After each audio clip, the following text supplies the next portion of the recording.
চসিকের উচ্ছেদে অভিযানে পতেঙ্গা সমুদ্র সৈকতের বেড়িবাঁধে গড়ে ওঠা অবৈধ দোকানপাট উচ্ছেদ করা হয়েছে। বিস্তারিত দেখুন ইসমাইল ইমনের তথ্য ও ভিডিও চিত্রে। চট্টগ্রাম সিটি কর্পোরেশনের মেয়র ডক্টর শাহাদাত হোসেন নির্দেশে পতেঙ্গা সমুদ্র সৈকতের বেড়িবাঁধ দখল করে গড়ে ওঠা অবৈধ দোকানপাটের বিরুদ্ধে উচ্ছেদ অভিযান পরিচালিত হয়েছে। ১১ জুন বুধবার অভিযানের নেতৃত্ব দেন চসিকের নির্বাহী ম্যাজিস্ট্রেট প্রণয়ন চাকমা এবং সহযোগিতা করেছেন চসিক মেয়র ডাক্তার শাহাদাত হোসেন। একান্ত সহকারী মারুফুল হক চৌধুরী মারুফ।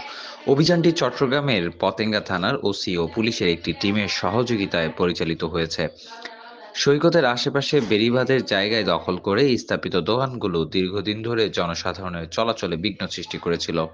এছাড়া এসব দোকান থেকে ভেজাল ও নোংরা খাবার বিক্রির অভিযোগ ছিল সাধারণ মানুষের মধ্যে।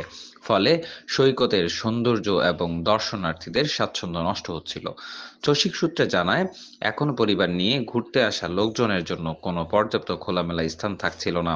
দোকানিরা বেড়িবাঁধ দখল করে অবৈধভাবে ব্যবসা করছিল, যা সৈকতের প্রাকৃতিক পরিবেশ সৌন্দর্যের জন্য ক্ষতিকর।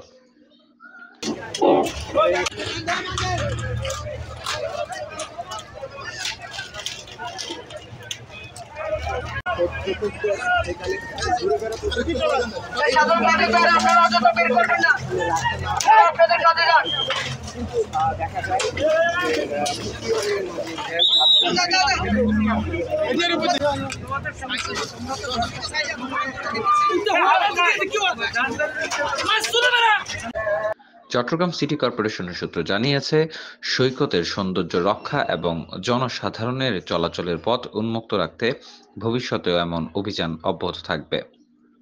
দৈনিক আজকের বাংলা .net